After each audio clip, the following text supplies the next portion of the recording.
Madam President, in the early days of the internet, when we were all just beginning to get online and experience what it was like to have at your fingertips an entree to the entire world, all the information that you could want. You know, everything at that point really felt like a novelty. It had a newness about it. Technology was new and consumers were able to take their time carving out a comfort zone for what they wanted to do online. They were signing up for Facebook, and they were trying to figure out what of their retail merchants they wanted to visit online and how they wanted to shop online and what transactions they wanted to begin to put into that search engine and then conduct those transactions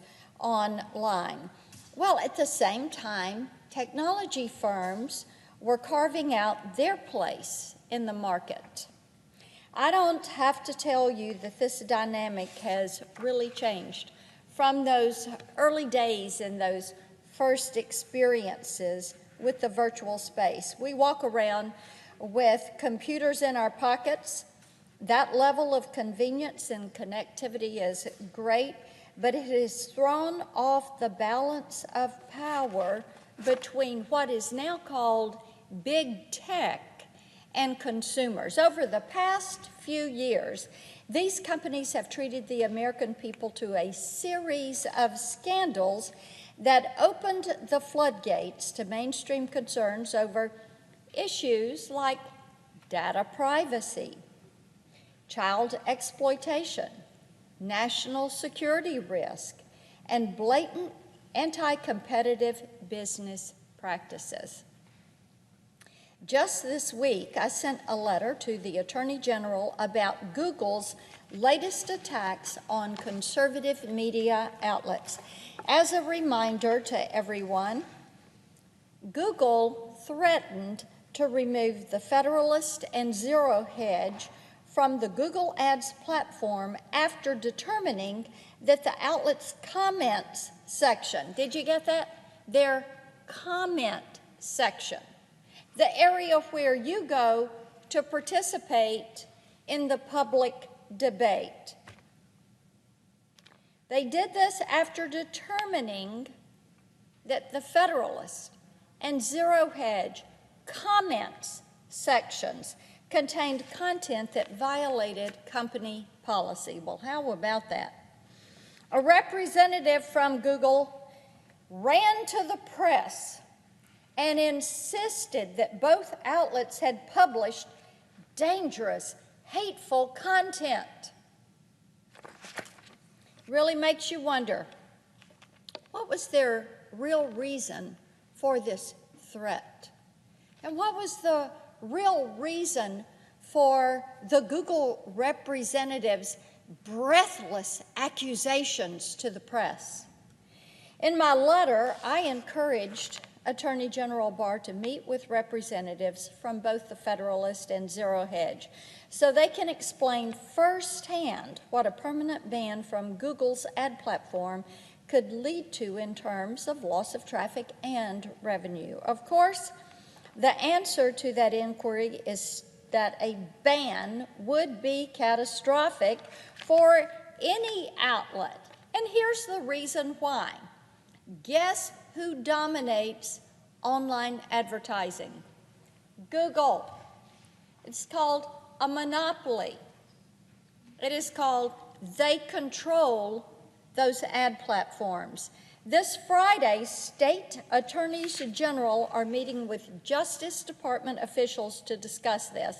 And if I were Google, I would be a little bit nervous about that. I think it is fair to say that many of these attorneys general have just about had it with some of these online practices. This particular scandal is interesting because it implicates both antitrust concerns and the Section 230 protections that are laid out in the Communications Decency Act. Lately, we've heard quite a bit about Section 230, and we've already discussed at length whether it should be left alone, reformed, or scrapped entirely. Now, when Section 230 was implemented in the early days of the Internet, the vision was that it would shield emerging and new technology firms from lawsuits. It would give them the ability to kind of stand up, if you will. It allows platforms to remove content in good faith that they find to be obscene, violent, harassing, or otherwise objectionable, even if the material is otherwise constitutionally protected speech. And at the time when all these businesses were in their infancy, when they were new starts, this worked pretty well. Startups were allowed to innovate without having to worry about lawsuits sending their companies into bankruptcy or threatening their ability to raise venture capital. But, as I said earlier, Madam President, times have changed. Now, as is the case with most policies involving big tech, heavy-handed government intervention will not fix this problem. Still, many of my colleagues here in the Senate believe that using strict legislation and policing speech is the only path to reform. And I'll tell you, as someone who has been censored by a social media platform, I fully appreciate and understand their point of view.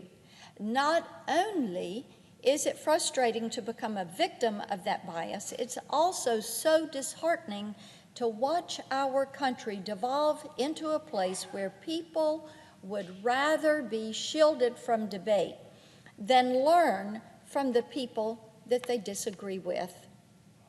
You know, there used to be a time when you would engage your friends who had a different opinion than you.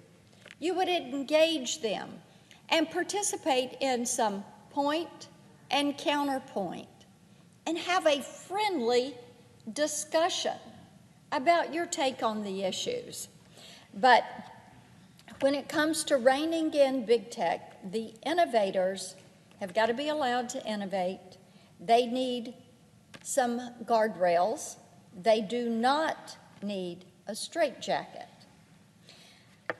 This is the same approach that I took when drafting the Browser Act. That is data privacy legislation. I introduced it in the Senate last year. I have worked on this since I was in the House, and it is the approach that we're taking with the Bipartisan Technology Task Force.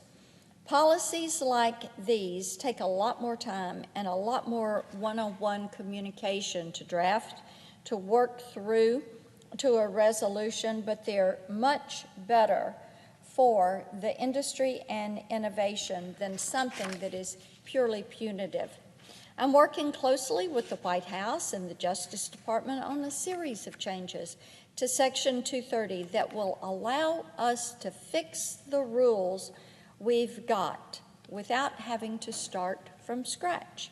First, we can incentivize online platforms to address truly illicit content by implementing 3 carve-outs that exempt specific categories of speech from immunity. First, facilitating or soliciting third-party activity that violates federal criminal law. We call this one the Bad Samaritan carve-out. Second, content involving child exploitation and abuse, terrorism, and cyberstalking. Third and last, we'll revoke that immunity if a platform is caught failing to act when they have actual knowledge of or were provided with a court judgment regarding unlawful content. We also need to clarify once and for all that Section 230 immunity does not apply to actions brought by the federal government. But what about those startups, those up-and-coming tech companies that are looking for the next great idea? How will reform treat them differently from the Facebooks and the Googles of the world? What we can do is limit liability based on minimum platform user thresholds. We'd limit those Section 230 protections to platforms with fewer than 50 million American users. Now, just for reference, Google has 259 million American users. Facebook, 221 million. Twitter, 64 million users. Under this standard, a user alleging harm would be able to move forward with a lawsuit against a platform only if that platform's user threshold was above 50 million US users, and a court has reasonable grounds to believe that the platform contributed to the offending post or refused to act on it once notified. These are all simple changes that will rebalance the relationship between online platforms and their customers, and we shouldn't delay in implementing them. Because the internet is more than just a place where we post our status updates or photos from what we had for dinner. The digital revolution fundamentally changed the way we live our lives, consume news, interact with corporations, media outlets, and our local governments. We can't afford to let these platforms leverage their own bias to arbitrarily decide who is allowed to speak or what information we're allowed to consume. But we also can't afford to implement heavy-handed policies that will inevitably collapse the entire industry. I look forward to the Senate continuing its work on this on both the Commerce and Judiciary committees. I yield the floor.